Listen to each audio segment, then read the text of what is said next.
আলু দিয়ে এমন মুচমুচে আর মশলাদার রান্না করেছেন কখনো? একবার বানালে বারবার খেতে ইচ্ছে করবে। নমস্কার বন্ধুরা, আজকে আমি আলু দিয়ে বানিয়ে দেখাবো এক্কেবারে ঘরোয়া মশলাদার একটি দারুণ স্বাদের রেসিপি। খুব সহজ কিছু উপকরণেই তৈরি হবে এই আলুর পদ। ভাতের সঙ্গে হোক বা অন্য কিছু, খেতে কিন্তু অসাধারণ লাগবে। চলুন তাহলে দেখে নেওয়া যাক কিভাবে বানাবো। তো আলুর এই রেসিপিটা তৈরি করার জন্য এখানে আমি 3টে আলু নিয়েছি। আলুগুলোকে ভালো করে ধুয়ে পরিষ্কার করে নিয়েছি। এবার এই আলুগুলোর খোসা ছাড়িয়ে নেব। এইরকম একটা পিলার সাহায্যে আলুর খোসাগুলোকে ছাড়িয়ে নিচ্ছি। তবে আপনারা খোসা সমেত রেসিপিটা তৈরি করে নিতে পারেন। তো এইভাবে আলুর খোসাটাকে আমি ছাড়িয়ে নিয়েছি। এই একইভাবে এই 3টে আলুর খোসা আমি ছাড়িয়ে নেব। তো দেখুন 3টে আলুর খোসাই আমি ছাড়িয়ে নিয়েছি। এবার এই আলুগুলোকে একটু পিস করে নিতে হবে। তো আলুগুলোকে প্রথমে আমি এরকম মাঝ বরাবর লম্বালম্বি কেটে নিচ্ছি। তারপর দেখুন এইভাবে আলুগুলো কেটে নিচ্ছি। তবে আলুগুলোকে খুব বেশি মোটা করেও কাটবো না, আবার খুব বেশি পাতলা করেও কাটবো না। একটু মাঝারি সাইজ করে এরকম লম্বা লম্বা করে কেটে নেব। তবে আপনারা আপনাদের পছন্দ মতো অন্য শেপেও কেটে নিতে পারেন। এই রকম করে আলুগুলোকে কেটে নেব। দেখুন সব আলুগুলোকে কেটে নেওয়ার পর আরও একবার ভালো করে ধুয়ে পরিষ্কার করে নিয়েছি।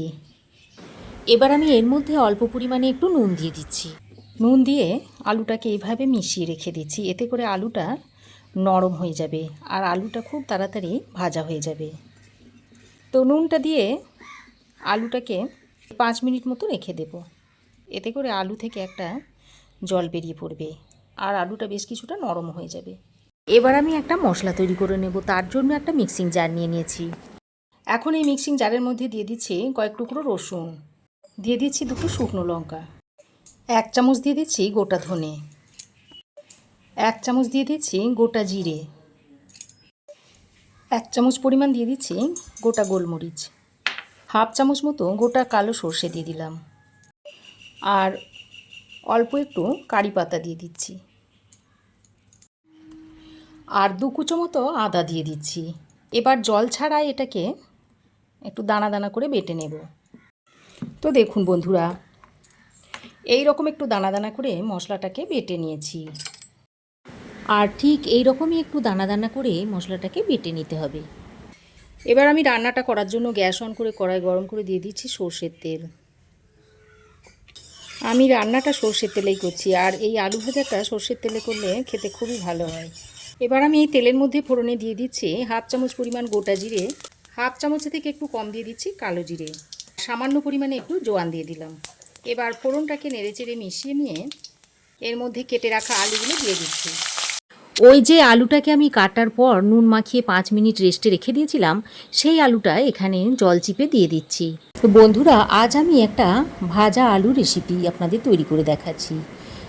আপনারা তো অনেক রকমের আলু রেসিপি খেয়েছেন, তো এইভাবে ভেজে কখনো কি খেয়েছেন?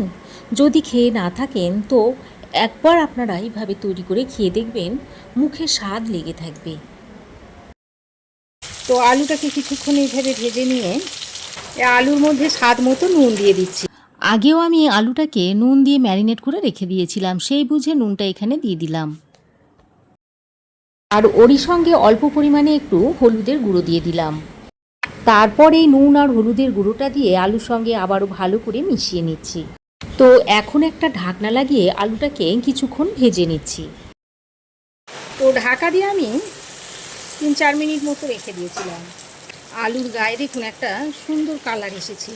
আর আলু ভাজাতে যদি এরকম একটু রং ধরিয়ে ভেজে নেওয়া হয়, আলুটা দেখতে যেমন সুন্দর লাগে, আর যে কোনো জিনিস দেখতে যদি সুন্দর লাগে তাহলে সেটা খেতেও কিন্তু খুবই টেস্টি হয়। তো ভালো করে ভেজে নিয়ে যে মশলাটা আধ ভাঙা করে রেখে দিয়েছিলাম সেটা এখন এর মধ্যে দিয়ে দিচ্ছি।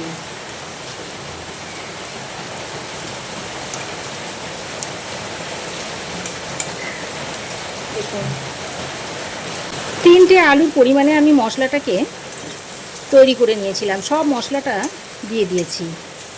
এবার মশলাটা দিয়ে আলুর সঙ্গে একটু ভালো করে নেড়ে চেড়ে মিশিয়ে নিচ্ছি।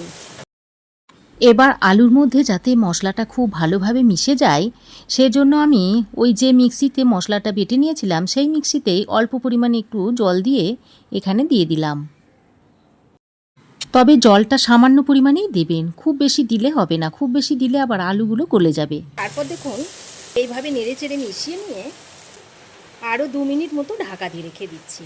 আর এইভাবে ঢেকে যদি কিছুক্ষণ রেখে দেওয়া হয় তাহলে মশলাগুলো ভিতর পর্যন্ত ঢুকে যাবে আর আলুটা খেতে দারুণ লাগবে। ঢাকা দিয়ে আরও 2 মিনিট রেখে দিয়েছিলাম। এবার ঢাকাটা খুলে নিয়েছি। ঢাকা ছাড়াই আরও কিছুক্ষণ এইভাবে মিশিয়ে নিতে হবে। আর দেখুন আলু খুব সুন্দর সেদ্ধ হয়ে গেছে। আর ওই যে আমি নুনটা মাখিয়ে রেখে দিয়েছিলাম 5 মিনিট মতো, এতে করে দেখুন আলু খুব তাড়াতাড়ি রান্না হয়ে গেছে। সব শেষে নামানোর আগে আমি বেশ খানিকটা কারি পাতা এইভাবে উপর দিয়ে দিচ্ছি। আর এই কারি পাতাটা এই ধরনের আলু ভাজাতে যদি মিশিয়ে নেওয়া হয় তাহলে আলু ভাজাটা খেতে অসম্ভব টেস্টি হয়। আর যদি কারি পাতা আপনাদের কাছে না থাকে তাহলে আপনারা ধনে পাতাও দিয়ে দিতে পারেন এই কারি পাতার বদলে, সেটাও কিন্তু খেতে ভালোই লাগে। তো কারি পাতাটা দিয়ে আবারও সব কিছুকে একসঙ্গে ভালো করে মিশিয়ে নিয়েছি। এবার দেখুন এটা সার্ভ করার জন্য একেবারে রেডি হয়ে গেছে। এটা আপনারা তৈরি করে বাচ্চাদের টিফিনে দিতে পারেন কিংবা বড়দের অফিসের টিফিনে দিয়ে দিতে পারেন, খেতে খুবই টেস্টি হয়। বাচ্চারা তো খুবই আনন্দ করে খাবে আর তাছাড়া বড়রাও একদম তৃপ্তি করে খাবে। দেখুন সব আলু কিন্তু খুব সুন্দরভাবে সেদ্ধ হয়ে গেছে, খেতে খুবই চটপটা লাগে। আর এই রেসিপিটা যদি আরও একটু চটপটা করে খেতে চান তাহলে 1 টুকরো লেবু রস এইভাবে চিপে দিয়ে দেবেন, তারপর এইভাবে মিশিয়ে নেবেন। অসম্ভব টেস্টি লাগে খেতে। হঠাৎ করে বিকেলে যদি কিছু খেতে মন যায় এইভাবে তৈরি করে খেতে পারেন। তো ভালো করে নেড়েচেড়ে আবার মিশিয়ে নিলাম। আর এখন এটা সার্ভ করার জন্য দেখুন একদম রেডি হয়ে গেছে। তো দারুণ স্বাদের চটপটা মুখরোচক আলুর এই রেসিপিটা এখন একটা প্লেটের মধ্যে সার্ভ করে দিচ্ছি। খেতে অসম্ভব টেস্টি হয়, একবার এইভাবে তৈরি করে দেখুন। হঠাৎ করে কিছু মুখরোচক খেতে চাইলে এইভাবে তৈরি করে নিন। আশা করি আজকের এই মশলাদার আলুর রেসিপিটি আপনাদের ভালো লেগেছে। ভালো লাগলে ভিডিওটিতে একটি লাইক করবেন আর এমন ঘরোয়া নিরামিষ রান্নার রেসিপি পেতে চ্যানেলটি সাবস্ক্রাইব করে পাশে থাকবেন। আজ এ পর্যন্তই, আবার দেখা হবে নতুন একটি সুস্বাদু রেসিপি নিয়ে। সবাই ভালো থাকবেন, সুস্থ থাকবেন। ধন্যবাদ।